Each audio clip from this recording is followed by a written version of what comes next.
আমি আর আমার হাজব্যান্ড দুজনেই ঘুরতে খুব ভালোবাসি, তাই কোথাও যদি বেড়াতে যাওয়া বা ঘুরতে যাওয়ার নাম শুনতে পাই তাহলে তো আমরা দুজনেই এক পায়ে খাড়া।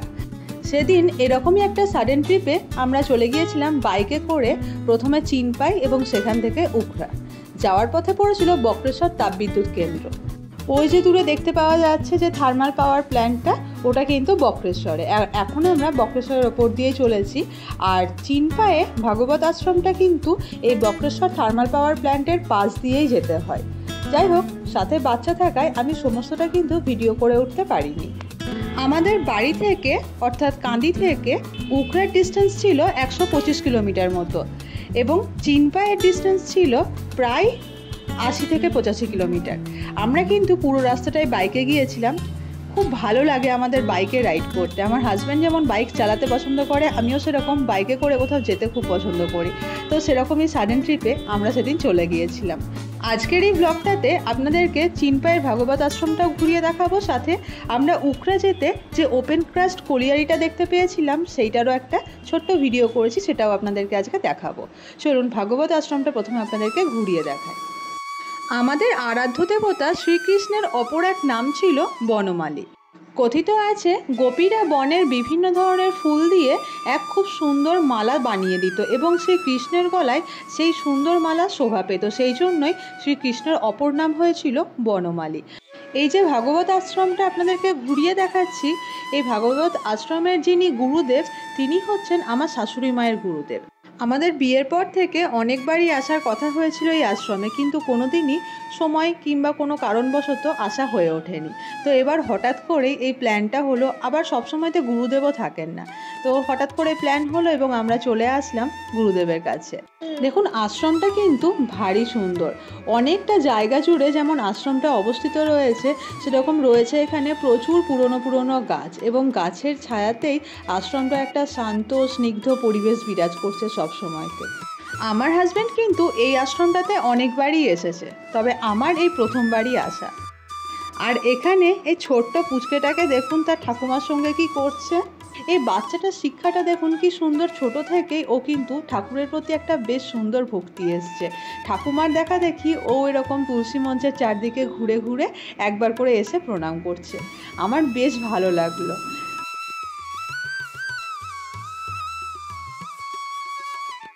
বছরের কিছু নির্দিষ্ট দিনে নির্দিষ্ট তিথিতে এই আশ্রমে কিন্তু বড় করে অনুষ্ঠান হয়। সেখানে বেশ নাম সংকীর্তন হয়, মেলা বসে এবং তার সঙ্গে সঙ্গে মৎস্যভোগ খাওয়ানো হয়।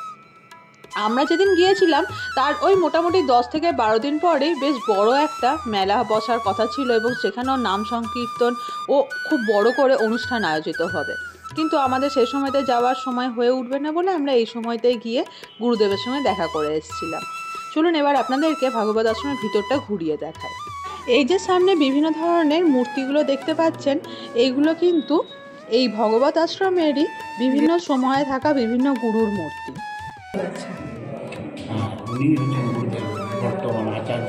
আচ্ছা আচ্ছা। এবার পেছনে চলে যা, পেছন দিকে চলে যা।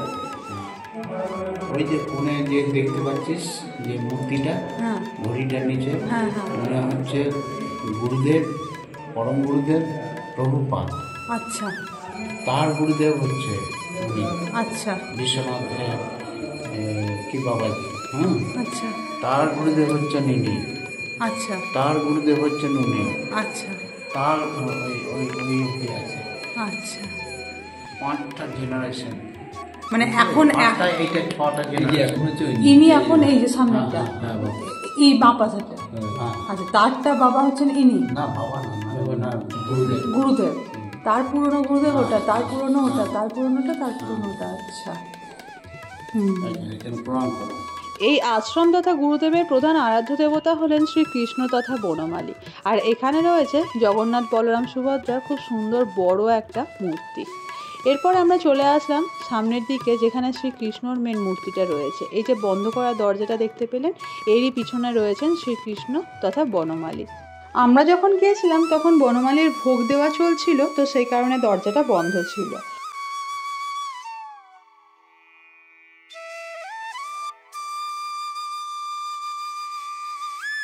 জায়গাটা ভীষণ সুন্দর এবং পরিবেশটাও বেশ মনোরম। আর এখানে ওই যে মূর্তিগুলো আপনাদেরকে দেখালাম না, যেখানে গুরুদেবের বিভিন্ন ধরনের আগে যে গুরুদেব ছিলেন বা বর্তমান যিনি গুরুদেব রয়েছেন তাদের যে মূর্তিগুলো, তাদেরই ছবিগুলো এখানে দেওয়ালে টাঙিয়ে রাখা রয়েছে। তার সঙ্গে বনমালী প্রভুরও মূর্তিগুলো এখানে রয়েছে। গুরুদেবের আরাধ্য দেবতা হচ্ছে বনমালী। এই যে সামনে, হ্যাঁ, না না না না না, এই যে মাঝে মাঝে ইনি হচ্ছেন আরাধ্য গোপাল বনমালী।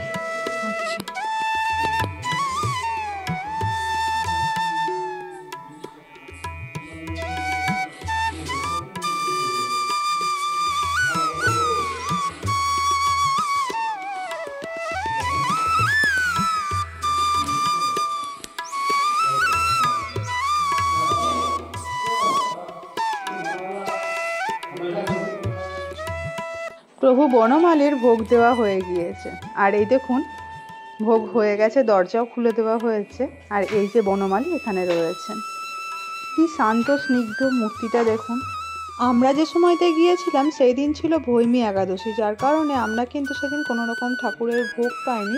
তবে সকালবেলাতে যে ভোগটা হয় সেই জন্য একটুখানি আলুর তরকারি, ছোলা আর নাড়ু আমরা পেয়েছিলাম। আর দুপুরের ভোগটা কিন্তু আমরা পাইনি, কারণ ভৈমী একাদশীর দিন থাকার জন্য সেদিন কিন্তু ঠাকুরের ভোগ হিসাবে ফলমূল দেওয়া হয়, তো সেই জন্য দুপুরের ভোগ প্রসাদটা কিন্তু আমরা পাইনি। ভোগ দেওয়ার একটু বাদে শুরু হয়েছিল বনমালীর আরতি।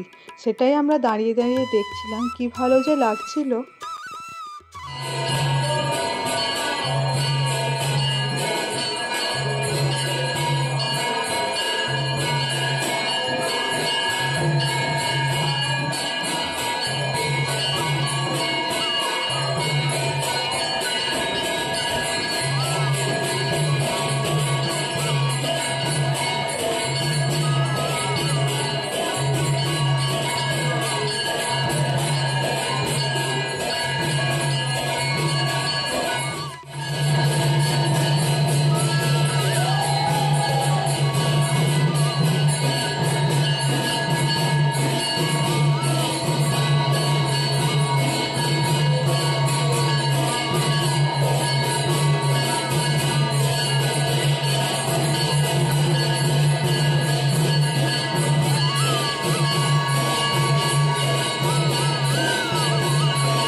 প্রভু বনমালীর আরতি দেখা হয়ে গেলে আমরা চলে এসেছিলাম মন্দিরের একটু বাইরের দিকটায়।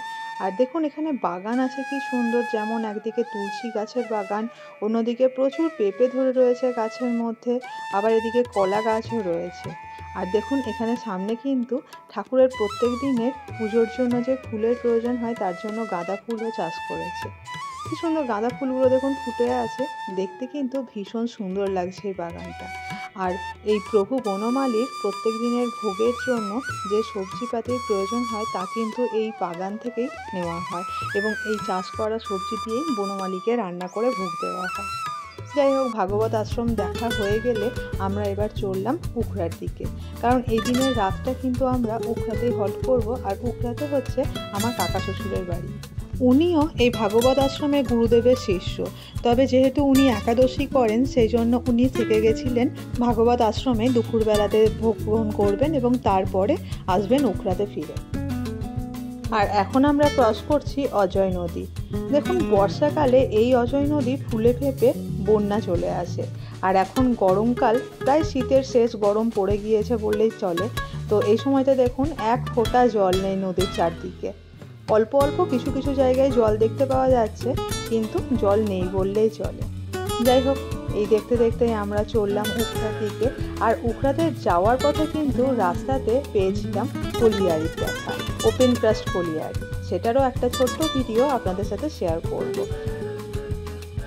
উখড়া, অন্ডাল, চিনপাই, পাণ্ডবেশ্বর এবং দুর্গাপুরের কাছাকাছি রানীগঞ্জ, এই সমস্ত জায়গাগুলো যেহেতু কলিয়ারির অঞ্চল, তো সেই জন্য চারদিক থেকে এই কয়লা যখন তোলা হয় এবং সেখান থেকে মাটি তুলে এরকমভাবে উঁচু উঁচু পাহাড়ের মতো ফেলে রাখা হয়। চারদিকে দেখুন শুধুই উঁচু উঁচু পাহাড়ের মতো দেখতে পাওয়া যাচ্ছে। ছোটবেলা থেকে এই জায়গাগুলো আমাকে বেশ টানে। আমার মামার বাড়ি হচ্ছে বাঁকুড়া, তো যখনই বাঁকুড়া যেতাম আমরা ট্রেনে করে এই দিক দিয়ে উখড়ার ওপর দিয়েই যেতাম এবং বেশ ভালো লাগতো। এরকম চারদিকে উঁচু উঁচু পাহাড়ের মতো রয়েছে, মাটি খুঁড়েছে আর চারদিকে কলিয়ারি কয়লা যাচ্ছে, এই সমস্ত দেখতে বেশ ভালোই লাগে। আর দেখুন যখন শরৎকাল ছিল চারদিকে প্রচুর কিন্তু কাশফুল ফুটেছিল এবং সেগুলোই এখন মরে গেছে ও দাঁড়িয়ে আছে এরকম শুকনো হয়ে। এই রাস্তা দিয়ে সোজা একটু গেলেই কিন্তু ওপেন ক্রাস্ট কলিয়ারিটা দেখতে পাওয়া যায়। আর দেখুন আপনাদেরকে কলিয়ারিটা দেখাচ্ছি, ওই যে দূরে দেখতে পাচ্ছেন পুরো খোঁড়া জায়গাটা রয়েছে, ওইখান থেকে কিন্তু গাড়িগুলো আসছে। আপনাদেরকে জুম করে দেখাবো জায়গাটা। ওই যে দূরে দেখতে পাচ্ছেন গাড়িটা আসছে, ওই গাড়িটার ভেতরে কিন্তু কয়লা রাখা রয়েছে। দেখতে পাচ্ছেন নিশ্চয়ই কতটা বিস্তীর্ণ অঞ্চল জুড়ে এখানে খোঁড়াখুড়ি হয়েছে এবং এরই তলা থেকে অর্থাৎ ভূগর্ভ থেকে বের করে আনা হচ্ছে কয়লা। জিওগ্রাফি যখন আমরা পড়তাম সেই সময়তে এগুলো কিন্তু অনেক পড়েছি এবং এগুলো এরকম সামনে থেকে চাক্ষুষ করার অভিজ্ঞতাই কিন্তু আলাদা। আমার কাকা শ্বশুরও কিন্তু এই উখড়ার কলিয়ারিতেই কাজ করতেন। ওনার কাছে আমার আবদার করাই আছে যে কলিয়ারির ভিতরে একবার আমাকে নিয়ে যাওয়ার জন্য। এবারই হয়তো উনি আমাদেরকে নিয়ে যেতেন, কিন্তু যেহেতু আমাদের হাতে সময় কম ছিল, এক রাত্রির জন্য আমরা উখড়া এসেছিলাম, তাই এবার আর যাওয়া হয়ে উঠলো না। তবে নেক্সট টাইম যদি কখনো কলিয়ারির ভিতরে যাই অবশ্যই সেখানকার ভিডিও আপনাদের সাথে শেয়ার করব। আমার কিন্তু ভীষণ সুন্দর লাগছিল এরকম দূর থেকে ওপেন ক্রাস্ট কলিয়ারিকে দেখতে। আপনাদের কেমন লাগছে এটা দেখতে অবশ্যই কিন্তু জানাবেন। আর আপনারা যদি কখনো কলিয়ারি গিয়ে থাকেন বা কলিয়ারির ভেতরে নেমে থাকেন তাহলে সেটার অভিজ্ঞতা কেমন ছিল সেটাও কিন্তু আমার সাথে শেয়ার করতে ভুলবেন না। তো যদি আজকের এই ভিডিওটা আপনাদের ভালো লেগে থাকে অবশ্যই কিন্তু শেয়ার করবেন, লাইক করবেন, আর চ্যানেলে যদি নতুন এসে থাকেন অবশ্যই আমার চ্যানেলটা সাবস্ক্রাইব করে পাশে থাকবেন। এবার আমাদের ওপেন ক্রাস্ট কলিয়ারি দেখা হয়ে গেলে আবার বাইকে করে চললাম উখড়ার পথে। ওই দেখুন দূরে আমরা যে দেখছিলাম কলিয়ারিটা ওপেন ক্রাস্ট, সেইটা কিন্তু এখান থেকে যেতে যেতে দেখতে পাওয়া যাচ্ছে। যাই হোক, আজকের ব্লগটা এখানে শেষ করলাম। ভালো থাকবেন, সুস্থ থাকবেন। দেখা হচ্ছে নতুন একটা ব্লগের সাথে অন্য একটা ভিডিওয়।